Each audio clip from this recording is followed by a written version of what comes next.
রব্বুল আলামিনের হাবিব জনাব মুহাম্মদুর রাসূলুল্লাহ সাল্লাল্লাহু আলাইহি ওয়াসাল্লাম বলেছেন, কিয়ামতের ময়দানে আল্লাহর কসম করে বলছি, সেদিন জাহান্নামীদের ভীষণ কষ্ট হবে আর জান্নাতীদের জন্য অত্যন্ত আসান হবে, অবস্থাটা খুবই আরামের হবে। নবীজি বলেন, এক ফরজ নামাজ, এক ওয়াক্ত ফরজ নামাজ আদায় করতে যে সময়টুকুন লাগে, কিয়ামতের মাঠের এই সময় এত বড় বিরাট লম্বা সময় জান্নাতীদের জন্য এরকম হালকা হয়ে যাবে। সুবহানাল্লাহ। হযরত আবু সাঈদ খুদরী রাদিয়াল্লাহু তাআলা হাদিস কেন বর্ণনা করেছেন, এক ওয়াক্ত নামাজ, একটা ফরজ নামাজ পড়তে যতটুকুন সময় লাগে এতটুকুন সময়ের ভেতরে জান্নাতীদের কারবার শেষ হয়ে যাবে। সুবহানাল্লাহ হামদি। আর ওদের কারবার তো শেষই হবে না। وَيَوْمَ تَشَقَّقُ السَّمَاءُ بِالْغَمَامِ وَنُزِّلَ الْمَلَائِكَةُ تَنزِيلًا। ওরা ফেরেশতা দেখতে চায়। সেদিন আসমান সমূহ বিদীর্ণ হয়ে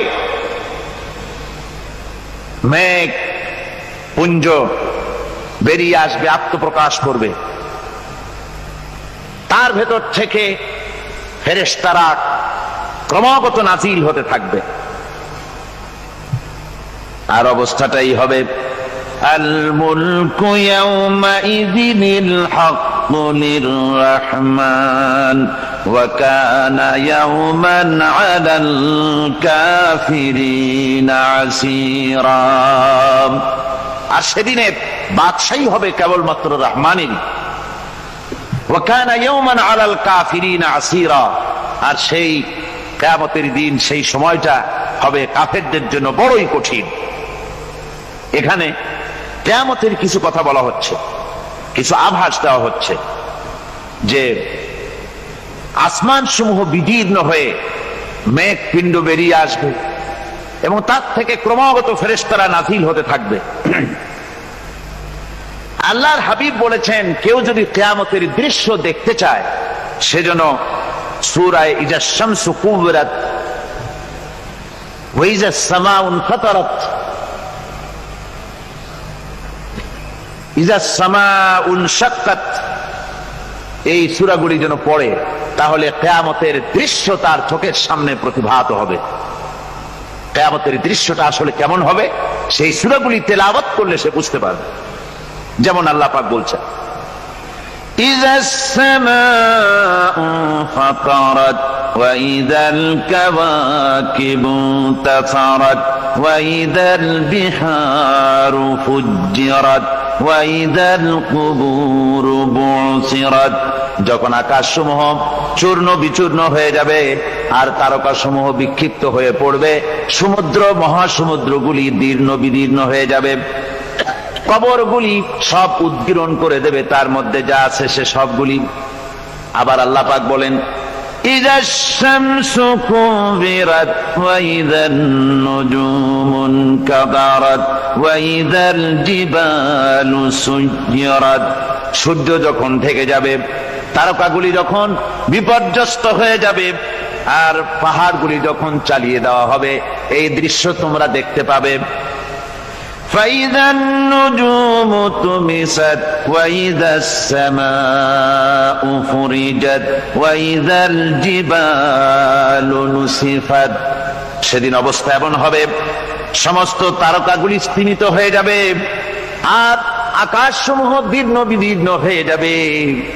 আর দেখতে পাবে পাহাড়গুলি, সমস্ত পাহাড়গুলিকে উড়িয়ে দেওয়া হবে। আবার অবস্থা আরো কি হবে, فإذا برق البصر وخسف القمر وجمع الشمس والقمر। যখন চক্ষু বিস্ফারিত হয়ে যাবে মানুষের, চাঁদ আর সূর্য নিষ্প্রভ হয়ে যাবে, সব একাকার হয়ে যাবে, চন্দ্র এবং সূর্য তার অস্তিত্বকে হারিয়ে ফেলবে। শুধু তাই নয়, ওয়াহুমিলাতিল আরদু ওয়াল জিবালু ফাদুক্কাতা দাক্কাতাও ওয়াহিদা। জমিন ও পাহাড়গুলির মধ্যে সংঘর্ষ লাগিয়ে দেওয়া হবে আর তা এক ধাক্কায় জমিন এবং সমস্ত পাহাড়গুলি চূর্ণ বিচূর্ণ হয়ে যাবে। সুবহানাল্লাহি ওয়া বিহামদিহি। আল্লাহ রাব্বুল আলামিন বলছেন, এইভাবে করে কিয়ামতের দৃশ্য, বিভীষিকাময় দৃশ্য তোমরা দেখতে পাবে। আর সেদিনের রাজত্বটা কার হবে? আল মুলকু ইয়াউমাইযিনিল হাক্কু লিররহমান। সেদিনের রাজত্ব হবে কেবলমাত্র রহমানের। অর্থাৎ যেসব কৃত্রিম বাদশাহী দেখে তোমাদের চোখে ধাঁধা লেগে গিয়েছে, তোমাদেরকে দুনিয়ার বাদশাহী দেখে তোমরা ধোঁকায় পড়ে গিয়েছো, এসব বাদশাহী কিছুই টিকবে না সেদিন। সেদিন শুধু বাদশাহী থাকবে একমাত্র আল্লাহ পাকের। কার থাকবে বাদশাহী? জোরে বলেন কার? আল্লাহ রাব্বুল আলামিন যখন কিছুই থাকবে না ঘোষণা করবেন লিমানিল মুলকুল ইয়াউম লিল্লাহিল ওয়াহিদুল কাহ্হার। আজকে কার রাজত্ব? চারিদিক থেকে আওয়াজ আসতে থাকবে, পরাক্রমশালী আল্লাহ রাব্বুল আলামিনের রাজত্ব। আর কারণ নয়, হাদিস শরীফে এসেছে, বুখারী মুসলিম শরীফের হাদিসে এসেছে, আল্লাহর নবী বলেন আল্লাহ রাব্বুল আলামিন তখন তার এক হাতে আকাশ মণ্ডলীকে ধারণ করবেন, আর এক হাতে জমিনকে ধারণ করবেন। আকাশ মণ্ডলী এক হাতে, জমিন এক হাতে। এভাবে আল্লাহ রাব্বুল আলামিন বলবেন আইনাল জাব্বারুন আইনাল মুতাকাব্বিরুন। কোথায় সেই স্বৈরাচারীরা? কোথায় সেই দুর্বিনীত অহংকারী স্বৈরাচার যারা আমার জমিনের উপরে, আমার মানুষের উপরে রাজত্ব চালিয়েছে? তারা আজকে কোথায়? কোথায় সেই অহংকারীরা? আল্লাহ পাক সেদিন যে বলবেন, সেদিন তো বলবেন, কিন্তু দুনিয়ার মাঝেও স্বৈরাচার যারা, অহংকারী যারা, তাদের শাস্তি পৃথিবীর বুকেও দেন। আর সেদিন তো দিবেনি। কত স্বৈরাচার আমরা দেখলাম, কত অহংকারী দেখলাম, যাদের তর্জনী হেননে লক্ষ কোটি কোটি মানুষ উঠতো আর বসতো। তাদের জিল্লাতির সঙ্গে আল্লাহ রাব্বুল আলামিন কতজনকে বিদায় করে দিলেন। ফুলের মালা নিয়ে কুলাতে পারে নাই, পা থেকে শুরু করে গলা পর্যন্ত ফুলের মালা দিয়া ডুবাই দিল ভক্তরা। আবার আল্লাহ রাব্বুল আলামিন এমন শাস্তি দিলেন, ফুলের মালার পরিবর্তে জুতার মালা নিয়ে জেলের মধ্যে ঢুকাইয়া দিলেন। ঠিক কিনা গণ? অহংকারী আর স্বৈরাচার যারা হয়, আল্লাহ পাক এভাবে তাদের দৃষ্টান্ত দেখিয়ে দেন। আমরা কত দেখলাম, 9 বছরের রাজা, 10 বছরের সাজা। পৃথিবীর মুখে যারা অহংকার করে, যারা স্বৈরাচার হয়, আল্লাহর আইনকে যারা বৃদ্ধাঙ্গুষ্টি প্রদর্শন করে, আল্লাহ পাক তাদের জমিনেও দেখান। এখানে চূড়ান্ত ফয়সালা আল্লাহ করেন না, আসল ফয়সালার জায়গা তো আছেই, তবে এখানে নমুনা দেখায় দেন। কিন্তু মুশকিল হচ্ছে, ইতিহাসের সবচাইতে বড় শিক্ষা হলো ইতিহাস থেকে মানুষেরা শিক্ষা গ্রহণ করে না। একজনে যে কাম করে বিপদে পড়ে, আর একজন এসে আবার সেই পথেই অগ্রসর হয়, নিশ্চিত মৃত্যুর পথে। আমার বন্ধুগণ, আল্লাহ পাক বলছেন সেই দিন আমার রাজত্ব হবে, আর কারো রাজত্ব হবে না। ওয়াকানা ইয়াওমান আলাল কাফিরিন আসীরা। আর ওই দিনটা, ওই কিয়ামতের দিন হবে কাফেরদের জন্য সবচাইতে কঠিন। সবচাইতে কঠিন হবে কাদের জন্য? কাফেরদের জন্য। কাফের কারা? কাফের হচ্ছে তারা যারা নাকি আল্লাহর আইনকে অস্বীকার করেছে, আল্লাহকে অস্বীকার করেছে, আল্লাহর আইনকে অস্বীকার করেছে। ওরা কি? কাফের। কুফর শব্দের অর্থ হচ্ছে গোপন করা। এই জন্য অন্ধকার রাতকে আরবিতে কাফের বলা হয়েছে, অর্থাৎ যা সব জিনিসকে অন্ধকার দিয়ে ঢেকে দেয়। তো কুফর হচ্ছে সেই জিনিস যা মহাসত্যকে ঢেকে দেয়, সত্যকে, মহাসত্যকে ঢেকে দেয় যেই জিনিস, সেটাকে কুফর বলা হয়। আর এই কাফের অন্ধকারে ঘুরে মরে, সে কোন আলোর খোঁজ পায় না। আল্লাহ রাব্বুল আলামিন বলেন, কাফেরদের কথা এখন শোনাচ্ছেন আল্লাহ পাক। والذين كفروا أولياؤهم الطاغوت يخرجونهم من النور إلى الظلمات। যারা কাফের, যারা কুফরি অবলম্বন করেছে, তাদের সাহায্যকারী আর পৃষ্ঠপোষক হচ্ছে তাগুত। তাগুত বলা হয় সেই শক্তিকে যে শক্তি শুধু নিজেই আল্লাহর আইন অমান্য করে বসে থাকে না, বরং অন্যদেরকেও আল্লাহর আইন অমান্য করতে বাধ্য করে। ওদেরকে আরবিতে কি বলা হয়? তাগুত বলা হয়। আর এই তাগুতি শক্তি, এই তাগুত হয় তার সাহায্যকারী, যা তাকে আলো থেকে টেনে অন্ধকারের ভেতরে নিয়ে যায়। আর কাফের হচ্ছে আল্লাহ পাকের ভাষায়, অর্থাৎ কোরআনের ভাষায় কাফের হচ্ছে সবচাইতে নিকৃষ্ট প্রাণী, সবচাইতে নিকৃষ্ট জীব, মহাসত্যকে যারা অস্বীকার করেছে, যারা আল্লাহকে মানে না, যারা আল্লাহর কোরআনকে মানে না, যারা ইসলামকে স্বীকার করে না, তারা সবচাইতে নিকৃষ্ট প্রাণী। আল্লাহ রাব্বুল আলামিন বলেন, ইন্না শাররাদ দাওয়াবি ইনদাল্লাহিল্লাযীনা কাফারু ফাহুম লা ইউমিনুন। নিশ্চয়ই আল্লাহর জমিনে সব বিচরণশীল জীব যত আছে, আল্লাহ বলছেন আমার জমিনে বিচরণশীল জীব যত আছে তার মধ্যে সবচাইতে নিকৃষ্ট প্রাণী হলো যারা ঈমান আনে নাই, যারা বিশ্বাস করেন আমি আল্লাহকে, যারা পরকালকে বিশ্বাস করে নাই, যারা কোরআনকে বিশ্বাস করে নাই, যারা ইসলামকে বিশ্বাস করে নাই, পৃথিবীর মধ্যে তারা সবচাইতে নিকৃষ্টতম প্রাণী। আল্লাহ বলেন শুধু নিকৃষ্ট জনক নিকৃষ্ট প্রাণী বললেই সারে না, এরা হলো চতুষ্পদ জানোয়ারের মতো। কে বলতেছেন? আমি বলছি না, কিন্তু আল্লাহ পাক বলতেছেন চতুষ্পদ জানোয়ারের মতো কাফেরেরা। وَمَثَلُ الَّذِينَ كَفَرُوا كَمَثَلِ الَّذِي يَنْعِقُ بِمَا لَا يَسْمَعُ إِلَّا دُعَاءً وَنِدَاءً।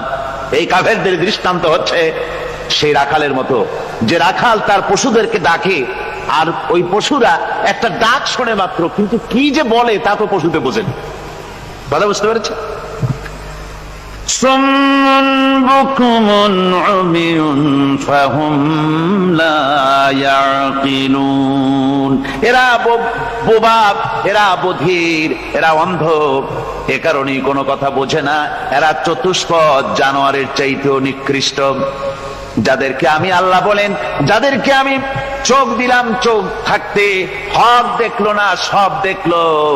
হক দেখে নাই চোখ দিয়া, এই চোখ দিয়া সব দেখলো। নারীর সৌন্দর্য উপভোগ করলো, আর নারীর অঙ্গ প্রত্যঙ্গ নিয়ে নানা ধরনের গল্প লিখলো, কবিতা লিখলো, কিন্তু এই সৌন্দর্য যিনি দিলেন তারেও চিনল না। আছে না কত কবি আমাদের দেশে?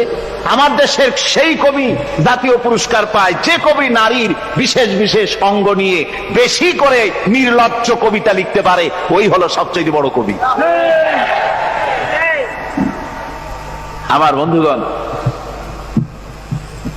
একজন বুজুর্গ ব্যক্তি তিনি পথ দিয়ে যাচ্ছিলেন, তো সে পথে এক সুন্দরী যুবতী মেয়েকে দেখে সেই যুবতী মেয়ের দিকে এই বুজুর্গ ব্যক্তি এক নজরে তাকায় আছে। তখন এই ঘটনাটাকে কবি এভাবে লিখতেছেন সাজায়, একদা সুখদায়ক প্রমোদা বদন দর্শন করিব ঝরিল নয়ন, হেসে কহে সে রূপসী সবিস্ময় মন, কহ দেখি মহাশয় কহ কি কারণ, বিষয় বিরাগী তুমি ভুবনে প্রচার, কি হেতু জন্মিল তব মানস বিকার, সামান্য ললনা রূপ করি দর্শন, উচিত না হয় তব অশ্রু বরিশন।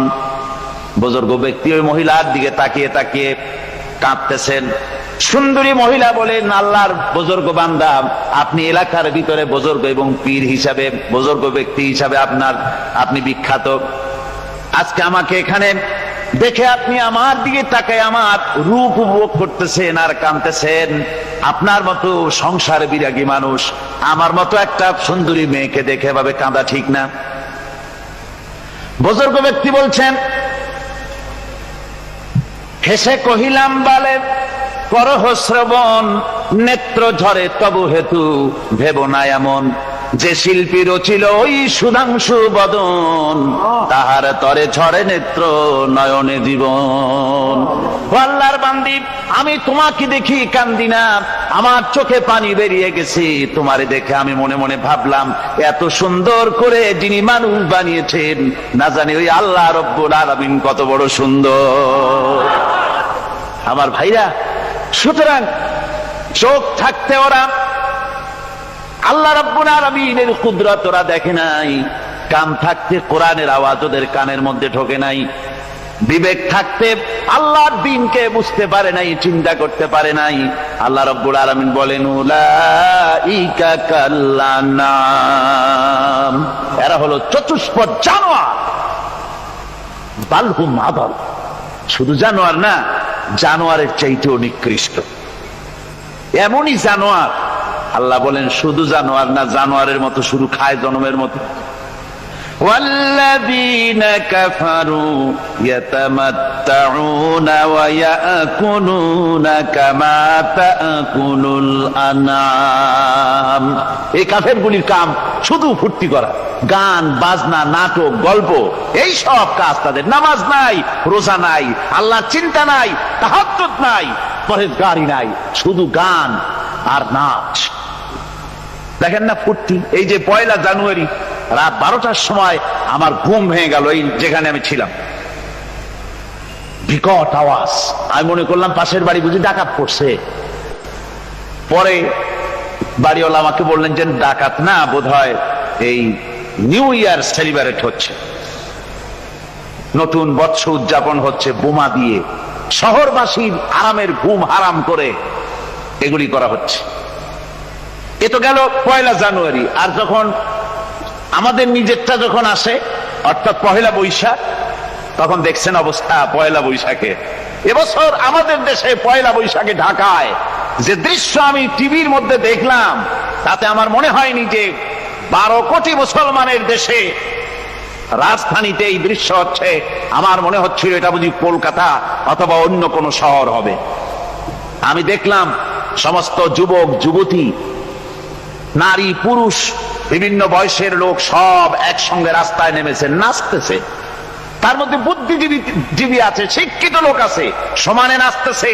আর তাদের মুখোশ পরা, বানরের মুখোশ, কুকুরের মুখোশ, শূকরের মুখোশ, ঘোড়ার মুখোশ, পাপী শিয়ালের মুখোশ, এই মুখোশ পরে এভাবে নাচতেছে। আমি চিন্তা করলাম, নববর্ষের সাথে কুত্তার মুখোশের সম্পর্ক কি? নববর্ষের সাথে পাপী শ্রীগালের মুখোশের সম্পর্ক কি? তাহলে ওরা কি বলতে চায় যে আগামী বছরটা আমরা কুত্তার ভূমিকায় অ্যাক্টিং করব, অথবা শ্রীগালের মতো ধূর্তামি করব জাতির সাথে? তারপরে কি করলো? সকাল বেলায় যুবক যুবতী 1 বৈশাখ সূর্য উদয়ের আগে রমনা লেকের পাড়ি গিয়ে সব দাঁড়িয়েছে বাসন্তী রঙের শাড়ি পরে। তারপরে সেখানে দাঁড়িয়ে সূর্য উদয়ের পানে তাকিয়ে সকাল বেলায় ভাবে করজোর করে বলছে, এসো হে নববৈশাখ স্বাগতম হে। নববৈশাখ অলক্ষে বোধহয় এটা শুনে বলতেছে, বাবাজিরা আমারে ডাকতেছো, অপেক্ষা করো, আমি আসতেছি। আমারে ডাকতেছো, আমি আসতেছি, কোমরে গামছা বেঁধে আসতেছি, 225 মাইল স্পিডে আসতেছি, 30 ফুট উঁচু জলোচ্ছ্বাস নিয়ে আসতেছি, নববৈশাখের মজা স্বাদ চাখায়। আমার ভাইরা, মুসলমান নববর্ষ উদযাপনের সাথে মুসলমানের কিসের সম্পর্ক? মুসলমান যদি এই দিন উদযাপনই করে, তাহলে তাকে করতে হবে ফজরের নামাজ পড়বে। মুসলমান নববর্ষ উদযাপন করবে, ফজরের নামাজ পড়বে, তারপরে কোরআন শরীফ তেলাওয়াত করবে, দরুদ শরীফ পড়বে, আল্লাহর দরবারে হাত তুলে বলবে, রব্বুনা রাব্বিন, 1 বছর পার করে দিলাম, নাফরমানি ছাড়া কিছুই তো করি নাই, বিগত বছরে যা করেছি মাফ করে দাও, আগামী বছরটা গোটা জাতি আর দেশের জন্য কল্যাণকর মঙ্গলময় করে দাও। এটাই তো বলা উচিত ছিল নাকি? বলে তা না করে, তা না বলে, বৈশাখের পরিচালককে না দেখে সরাসরি বৈশাখকে আহ্বান করা হয়েছে, আর বৈশাখ আহ্বান করার মজা জনমের মতো দেখাই দিয়েছে। আল্লাহ রাব্বুল আলামিন তাই বলেন, কাফেররা তাদের কাজ হলো শুধু খাওয়া, তারা এমন খাওয়া খায় জনমের মতো খায়। ইয়াকুলুনা কামা তাকুলুল আনাম, জানোয়ারে যেমন খায় ওই রকম খায়। তার মানে খায়, একটু বিসমিল্লাহ কয় না, খায়া যখন ছেড়ে দেয় তখন আলহামদুলিল্লাহ বলে না, বাহাত দিয়ে খায়, আবার বাহাত দিয়ে খায়। ডাব একটা কাটলো, বিসমিল্লাহ নাই, খাইলো, 2-4 ঢোক খাইয়া পুরা ডাবটার ফেলাই দিল। ডাবটা কি তোমার বাজান তৈরি করছিল নাকি? একটু বিসমিল্লাহ বললা না, একটু শুকরিয়া আদায় করলাম। আমি গত এই ডিসেম্বর গেল, ডিসেম্বরের 16 তারিখ আমেরিকা থেকে এসেছি। ওখানে দেখলাম তারা প্রতি নভেম্বর মাসের শেষ বৃহস্পতিবার থ্যাঙ্কস গিভিং ডে অবজার্ভ করে। তা আমি জিজ্ঞেস করলাম, থ্যাঙ্কস গিভিং ডে জিনিসটা কি? ওরা বলল, এটা হচ্ছে এই যে গড আমাদেরকে সারা বছর ভালো খাওয়াইছে, আমাদেরকে ভালোভাবে পড়াইছেন, সুন্দর রেখেছেন, এই জন্য আমরা গডকে থ্যাঙ্কস দেই নভেম্বরের এই শেষ দিনটিতে। সারা বছরের ভালো খাইছি, ভালো থাকছি, এই জন্য গভর্নমেন্টকে মানে গডকে থ্যাঙ্কস দিলাম। আমি আমার আলোচনায় সেখানে বললাম যে দেখেন, রাশিয়ার সাথে আমেরিকার পার্থক্য তো এখানে, ওরা গডকে অস্বীকারই করেছে, গডই মানে না। আর এরা গডের নামাজ রোজা বা ইবাদত কিছু করুক আর না করুক, গডের অন্তত একটা ধন্যবাদ দেয়। ওরা ওদের ডলারে লিখেছে, ইন গড উই ট্রাস্ট, প্রত্যেকটা ডলারে লেখা আমরা গডে বিশ্বাস করি। তো শুকর আদায় করলে তো আল্লাহ বাড়িয়ে দিবেন। আল্লাহ রাব্বুল আলামিনের সুন্নাত হলো, শুকর যদি কেউ আদায় করে আল্লাহ বাড়িয়ে দেন। লা ইন শাকারতুম লাযীদান্নাকুম ওয়া লা ইন কাফারতুম ইন্না আযাবী লাশাদীদ। আমার নিয়ামতের শুকর যদি আদায় করো আমি বাড়ায় দেব, আর যদি নিয়ামতের শুকর আদায় না করো তাহলে মস্ত বড় শাস্তি তোমাদের জন্য রেখেছি। তো আমেরিকা শুকর আদায় করে নিজেরা খাইয়া, কিন্তু ওদের জমিন হলো বিশাল জমি। আমি কয়েকবার গিয়েছি এবং বহু স্টেট সফর করেছি। ওদের জমিন এত ফার্টাইল, জমিনে যদি রীতিমতো তারা ফসল ফলাতো, এই ফসল সারা দুনিয়ার দরিদ্র ভূমুক্ষ জনতাকে খাওয়াইয়া বাঁচাইতে পারত। কিন্তু ওরা তা করে না। ওরা করে কি? ওরা মুনাফার হার, বাজার দর ঠিক রাখার জন্য নির্দিষ্ট পরিমাণ জমিনের ফসল ফলায়, কিন্তু জমিন এতই উর্বর, ওদের মেজারমেন্ট করা, মাপ করা, হিসাব করা ফসল হয় না, ফসল হয় বেশি। তখন বাড়তি ফসলকে তারা প্রতি বছর লক্ষ লক্ষ টন আলু আর গমকে তারা সমুদ্রে নিক্ষেপ করে। তাদের আলু এবং গম সেই সময় তারা নিক্ষেপ করে সমুদ্রে যখন ইথিওপিয়া, সুদানে মানুষ না খেয়ে মরছে। পৃথিবীর বিভিন্ন দেশে মানুষ ক্ষুধার যন্ত্রণায় যখন চিৎকার করছে, আর তাদের এই চিৎকারে আকাশ বাতাস ভারী হয়ে যাচ্ছে, তখন ওরা এই কামটি করছে। তাই আমি ওই প্রথম দিন বলেছিলাম যে রাশিয়া যেমন খান খান হয়েছে, অস্তিত্ব বিলুপ্ত হয়েছে আল্লাহর সাথে নাফরমানি করার কারণে। আপনারা বলতে পারেন কমিউনিজম কি একটা সহজ ব্যাপার? একটা বিরাট শক্তি পৃথিবীর বুকে, কত দেশ তারা ডমিনেট করতেছিল। কোন যুদ্ধ নাই, কোন রক্তপাত নাই, বিনা ধাক্কায়, বিনা বাতাসে, বিনা ঝড়ে বিশাল মহিরুহু চিৎপটাং। এটা হলো কেন? কেন হলো রাশিয়ার এই দশা? আমি লালদিঘির ময়দানে বলে গেছিলাম, আমি চিন্তা করে যেটা পাইছি সেটা হচ্ছে এই, দুনিয়ার সমস্ত মতবাদ আল্লাহকে কোনো না কোনো প্রকারে স্বীকার করে। তার কথা মানুক আর না মানুক, আছে একটা কিছু, এতটুকুন বলে যে আল্লাহ আছেন বা গড আছে বা একটা কিছু আছে। কমিউনিজম, সমাজতন্ত্র হলো পৃথিবীর একমাত্র নিকৃষ্ট মতবাদ, যে মতবাদ সরাসরি আল্লাহকে অস্বীকার করেছে, বলেছে আল্লাহ নাই, দেয়ার ইজ নো গড। তারা ধর্মকে আফিম বলেছে। আল্লাহ পাক তাই কোন যুদ্ধ ছাড়া, কোন মারামারি ছাড়া, কোন রক্তপাত ছাড়া এই বিশাল শক্তিকে উৎকারে উড়িয়ে দিলেন, তুলার মতো হয়ে। গোটা রাশিয়া তুলার মতো হয়ে, পেঁজা তুলা, ধোনা তুলার মতো হয়ে সব উড়ে চলে গিয়েছে। অস্তিত্ব বিলুপ্ত হয়ে গিয়েছে। কিন্তু আমাদের দেশের খুচরা কমিউনিস্টরা এখনো স্বপ্ন দেখে। ওই যে কালকে বলেছি, তারা বলে কলমের খোসা এটা এখনো নষ্ট করা যাবে না, এটা এখনো চালু করা হবে। এখনো চীনে আছে, এখনো কিউবায় আছে। ওই কিউবা থেকে, চীন থেকে ফিদেল কাস্ট্রোর একটু আওয়াজ শোনে, চীন থেকে মিস্টার ব্যাং না কি জানি না, ব্যাং এর আওয়াজ শোনে, আর তাই মনে করে এ বুঝি সমাজতন্ত্রের বিজয়ের গান। না, চীন থেকে আর কিউবা থেকে যে আওয়াজ আজকে উঠতেছে, এই আওয়াজ সমাজতন্ত্রের বিজয়ের আওয়াজ নয়, এটা হলো সমাজতন্ত্রের মরণ যন্ত্রণার গোঙানির আওয়াজ।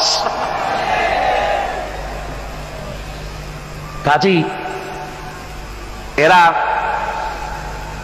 দুনিয়ার বুকে শুধু আনন্দ এবং ফুর্তি করে, আল্লাহর হককে, আল্লাহকে চিনতে তারা ব্যর্থ হয়েছে। আল্লাহ রাব্বুল আলামিন বলেন, অবিশ্বাসীদের কৃতকর্ম, তাদের কাজগুলি, তাদের কর্মফল সব নিষ্ফল হয়ে যাবে। ওয়াল্লাযীনা কাফারু আ'মালুহুম কাসারাবিন বিকিআতিন ইয়াহসাবুহুল যামআনু মা। আল্লাহ পাক বলেন, কাফের যারা, অবিশ্বাসী যারা, যারা আমাকে অস্বীকার করেছে, অবিশ্বাস করেছে, তাদের আমলগুলি হলো মরুভূমির মধ্যে মরীচিকার মতো। মরুভূমির মরীচিকা, মানুষ যখন মরুভূমির ভিতর দিয়ে যায়, পানির পিপাসা লাগে, দূরে দেখে পানি চিকচিক করতেছে, আর ওই মরীচিকা যেটাকে সে পানি মনে করেছিল, হাত্তা ইযা জাআহু লাম ইয়াজিদহু শাইআ, যেটাকে সে পানি মনে করে ছুটতেছিল, যখন কাছে গেল, আল্লাহ পাক বলেন কিছুই সেখানে পায় না, শুধু মরীচিকা, বালু আর বালু। এরকম করে যারা আমার দিনকে অস্বীকার করেছে, আমাকে অস্বীকার করেছে, তারা যত ভালো কাজ করুক আর যাই করুক না কেন, তাদের কৃত কর্মগুলি এভাবে সব নিষ্ফল। এ হলো এক কথা। 2 নম্বরের কথা হলো, ওরা মনে করেছিল সমাজতন্ত্র শান্তি দেবে, কমিউনিজম শান্তি দেবে, সোশ্যালিজম শান্তি দেবে, ক্যাপিটালিজম শান্তি দেবে। এই শান্তির চিন্তা করে অগণিত মানুষকে হত্যা করে সমাজতন্ত্রের রাজত্ব যখন কায়েম করলো, 70 বছরও চলে গেল, তারপরে তারা দেখলো হাত্তা ইযা জাআহু লাম ইয়াজিদহু শাইআ, কিচ্ছুই পেল না। তারা ক্ষুধার যন্ত্রণায় মরলো, কাপড় নাই, খাবার নাই। তারা ওই রাশিয়া থেকে, চেকোস্লোভাকিয়া থেকে, যুগোস্লাভিয়া দিয়া, রোমানিয়া থেকে, হাঙ্গেরি এবং পোল্যান্ড আর মঙ্গোলিয়া থেকে, সেখানে সমাজতন্ত্র তাড়াতে আমরা যাই নাই। আমরা সেখানে সমাজতন্ত্রের বিরুদ্ধে তাফসীর করি নাই, ব্যাখ্যা করি নাই, বক্তব্য রাখি নাই। ওই সব দেশ থেকে সমাজতন্ত্র তাড়াইছে কে? কারা তাড়িয়েছে? না না, ওরা নিজেরাই, সেই দেশের জনগণই এটাকে উৎখাত করেছে তাদের জমিন থেকে। আল্লাহ পাক বলছেন, যারা আমার দিনকে, আমার বিধানকে যারা অস্বীকার করবে, তারা এই অস্বীকারী অবস্থায় যদি মৌত হয়, আমার সমাজতন্ত্রী কোনো ভাই যদি এ মাহফিলে থাকেন, কমিউনিস্ট কোনো ভাই যদি এ মাহফিলে থাকেন, তাহলে শুনুন আল্লাহ কি বলতেছেন। আল্লাহ দিনকে, আল্লাহর কোরআন পূর্ণাঙ্গ জীবন বিধান, অর্থনীতি আছে, সমাজনীতি আছে, রাজনীতি আছে, কথা যারা বিশ্বাস করে না, কোরআনকে শুধুমাত্র নামাজ, রোজা, হজ, যাকাত আর বেহেশত দোজখ যারা মনে করে, জীবন ব্যবস্থা মনে করে না, এই অবস্থায় যদি মারা যায়, আল্লাহ রাব্বুল আলামিন বলেন, ইন্নাল্লাযীনা কাফারু ওয়া মাতু ওয়া হুম কুফফারুন উলাইকা আলাইহিম লানাতুল্লাহি ওয়াল মালাইকাতি ওয়ান নাসি আজমাইন। আল্লাহ রাব্বুল আলামিন বলেন, আমাকে অস্বীকার করার অবস্থায়, আমার দ্বীনকে, বিধানকে অস্বীকার করার অবস্থায় যদি মৌত হয়ে যায়, তাহলে আল্লাহ, ফেরেশতা এবং তামাম পৃথিবীবাসীর অভিসম্পদ তার উপরে হতে থাকে, লানত হতে থাকে। খালিদিনা ফিহা লা ইউখাফফাফু আনহুমুল আযাবু ওয়া লা হুম ইউনজারুন। এই অভিসম্পদ অবস্থায় তারা সব সময় লিপ্ত থাকবে, না তাদের আযাবকে কমায় দেওয়া হবে, আর না তাদের কোন রকম অবকাশ দেওয়া হবে। এখন আরো মজবুত কথা